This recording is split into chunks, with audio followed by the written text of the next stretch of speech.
3 sacs de Tulsi. Là j'ai 3 variétés qui se ressemblent beaucoup, le Vana Tulsi, le Krishna Tulsi et la Rama Tulsi.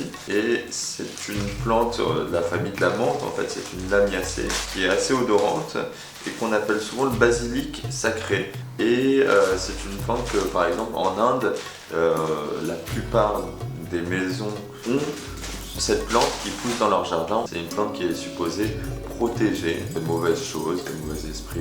Et c'est une plante qui aussi est censée purifier l'air. C'est une plante qu'on va aussi retrouver dans les temples. Par exemple, dans les temples en Inde, on a de l'eau bénite.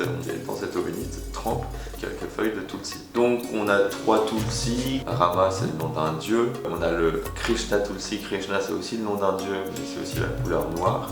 Le Krishna Tulsi a des feuilles un petit peu plus petites et plus foncées.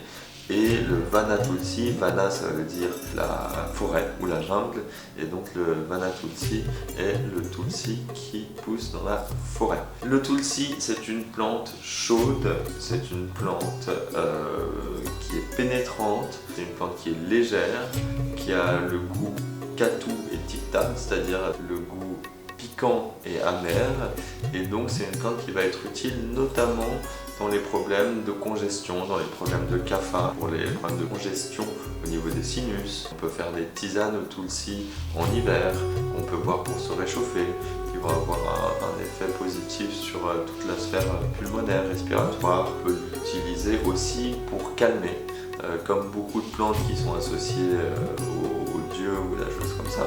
Le Tulsi, on va l'utiliser pour calmer l'esprit, pour se concentrer, pour bien dormir.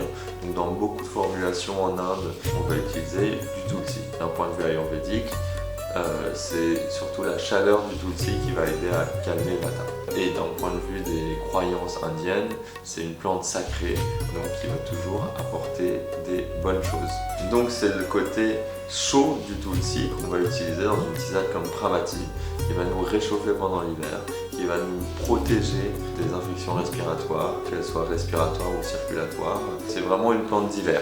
D'ailleurs, en Inde, on dit qu'il faut éviter de consommer du Tulsi en été. Il faut éviter de consommer du Tulsi quand il fait chaud. Il faut éviter de consommer du Tulsi si on a des problèmes d'hémorragie. Donc partout où il y a chaleur dans le corps, on ne consomme pas de Tulsi. C'est pour ça que la tisane Pramati est une tisane qu'on consomme exclusivement pendant l'hiver.